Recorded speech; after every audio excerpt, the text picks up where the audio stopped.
बिस्मिल्लाहिर्रहमानिर्रहीम। डॉक्टर राजा गुलाम फरीद ताहिर अर्ज कर रहे हैं। अज मेरे हथ प्रोफैसर अरशद हुसैन अरशद साहब की एक किताब है जिहड़ी उन्होंने बड़ियां चावां नाल ते बड़ियां रीझां नाल इसनूं लिखिया है और बनाया है। और शायर जदों भी कोई चीज़ लिखता है तो कितने शेर उसका खून खुश्क होता है। एक मिसरा शायर ने जदों भी गल की है अंदरों अंदर की रमज की है और सुची तो खरी गल की है। तो मैं थोड़ा जिहा अपना तारफ करा दिया कि मैं उस घराने का फर्द हाँ जिस घराने के राजा हबीबुर रहमान हबीब उस्ताद शाह होए, जिन्हों के दोस्त अबू प्रोफैसर अरशद साहब सन, जिन्हों के कोलों प्रोफैसर अरशद साहब ने ये शायरी सीखी और बहुत कुछ सीखिया। और अज अल्हम्दुलिल्लाह उन्होंने किताब सामने रख के ते मैं दावे नाल कह रहा हाँ कि प्रोफैसर अरशद हुसैन अरशद इस जगह पे बिला मुकाबला बिला बिला तमीद बिला ये कोई मुबालगा नहीं, कोई ऐसी गल नहीं कि वो बेहतरीन शायर सन। और इस कदर शायर उन्होंने जो जितनियां भी शायरी दी रमजा सन उन्होंने सारियां सीख लिया राजा हबीबुर रहमान हबीब कोलों।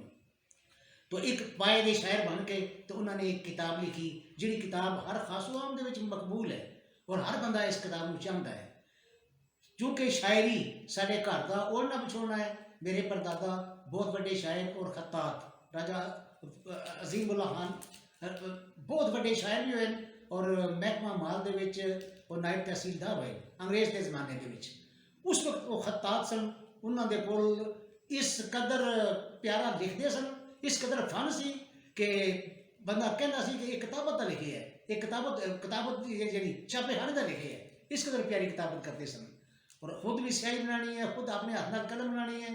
फिर उन्होंने तकरीबन 300 350 किताब सी जिहड़ी उन्होंने लिखी, जिहड़ियां चांदी रह गई वो भी मेरे को मेरी दस्तक तो बाहर ते बाकी ज़ाया हो गई, अफसोस के वो ज़ाया हो गई।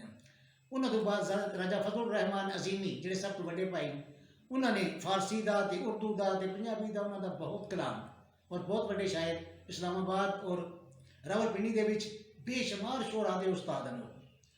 उस तो बाद हबीबुर रहमान सब हबीब का नंबर आता है, फिर मेरा भी नंबर आता है। उस तो बाद कि ये शायरी जी है सानू विरासत मिली है अल्हम्दुलिल्लाह, अल्लाह पाक का एहसान है, सानू विरसे से मिली है। इस वास्ते अल्लाह का बड़ा ही एहसान है, बड़ा ही करम है। साड़ा एक घराना शुरू तो मजहबी और इलमी और दीनी घराना है और दूसरे प्रोफैसर अरशद साहब का इन्हों का चोली दामद का साथ सी। अरशद साहब मेरे तो थोड़े छोटे सन तो उन्होंने हबीब साहब का दामन नहीं छोड़िया जदों तक उन्होंने किताब का या अपने प्यास जी है वो खत्म नहीं हुई, इलम की प्यास जदों तक खत्म नहीं हुई उदों तक हबीब साहब का दामन नहीं छोड़िया। और अज इस किताब की सूरत उन्होंने शायरी जी है जिंदा है और वो खुद जिंदा है। इस शायरी के नाल वो खुद जिंदा है और इन्होंने चंद एक चीज़ा मैं बड़िया अच्छिया लग रही सन। एक तो अतरी मझ ये बड़ी मज़ाहिया नज़म है, ये भी बड़ी बहुत प्यारी नज़म है। लेकिन इसके बाद एक और एक छोटी जी नज़म है दौलत दा पुजारी। वो लिखते हैं कि अज तो नहीं मैं जान न सकिया, अज तो नहीं मैं जान न सकिया गुंजी रमज पछाण न सकिया। अज तो नहीं मैं जान न सकिया गुंजी रमज पछाण न सकिया। तैनू दौलत दी कै लोड़ है, तैनू दौलत दी कै लोड़ है, तेरे घर विच कादी थोड़ है। तैनू दौलत दी कै लोड़ है, तेरे घर विच कादी थोड़ है। 2 गज ए पोशाक है तेरी, 2 गज ते पोशाक है तेरी, 2 गज ते पोशाक है तेरी, गंडे थोम खुराक है तेरी। 2 गज ते पोशाक है तेरी, गंडे थोम खुराक है तेरी।